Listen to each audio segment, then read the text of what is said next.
My persuasive speech is how school should start later for high school and middle school students. So try to imagine this. You have to run a marathon almost every day, but only get 4 hours of sleep the night before. That's how many teenagers probably feel trying to focus in early morning classes, and they're completely drained before the day even begins. As a high school student right now, I feel the effects of early school mornings every single day.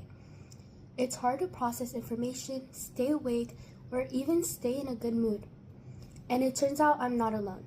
Research shows that this is a widespread problem with real consequences. This issue affects nearly every student in middle school and high school, and it also affects the parents, teachers, coaches, and the communities around us. That's why I believe school should start later, because earlier start times are not just inconvenient, but they're harmful and unnecessary. First, I would like to explain how early school start times hurt teens. Then I'll talk about how or what causes this problem, and finally give some real solutions that schools can use. The problem is that teens are really getting hurt by these early start times. And let's start with the fact that most teens are probably sleep deprived.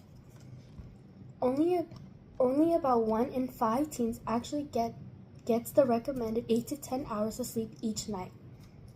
That means the majority of us are walking into school every morning already exhausted. And that lack of sleep doesn't just make us grumpy, it can cause serious mental health problems like depression, anxiety, and even scary thoughts of hurting ourselves. Our grades suffer too.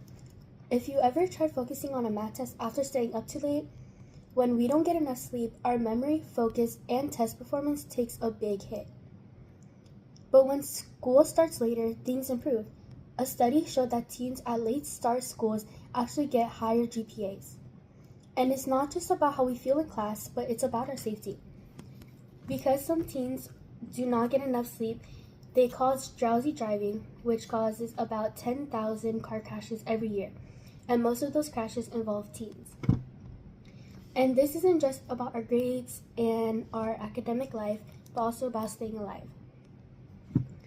The cause of this is that the biology and old school schedules don't match our times now. So why is this happening? Well, teenagers' bodies work differently. When we go through puberty, our bodies naturally start to fall asleep later at night. And it's not because we're lazy, it's because of how we fall asleep.